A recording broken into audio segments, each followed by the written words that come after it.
محرم الحرام کا مہینہ وہ بابرکت اور فضیلت والا مہینہ ہے جس کا ذکر اللہ تعالیٰ نے قرآن مجید میں ان مہینوں میں کیا ہے جن کو حرمت کے مہینے کہا جاتا ہے۔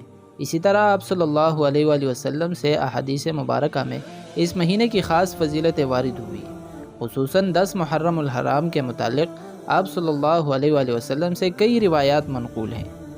لہٰذا حدیث مبارکہ کی روشنی میں اگر دیکھا جائے تو 3 ایسے اہم کام ہیں جو 10 محرم الحرام کے دن ہم میں سے ہر ایک مسلمان کو کرنے چاہیے۔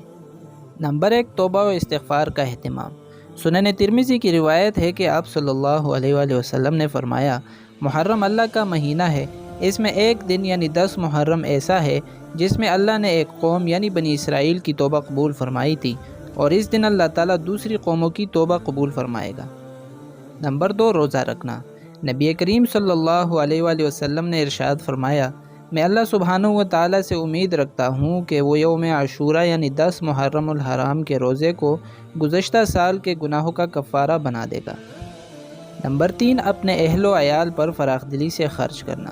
نبی کریم صلی اللہ علیہ وآلہ وسلم نے ارشاد فرمایا، جو شخص عاشوراء یعنی 10 محرم کے دن اپنے اہل و عیال پر فراخ دلی سے خرچ کرے گا، اللہ سبحانہ و تعالیٰ اس کے رزق میں سال بھر کشادگی عطا فرمائے گا۔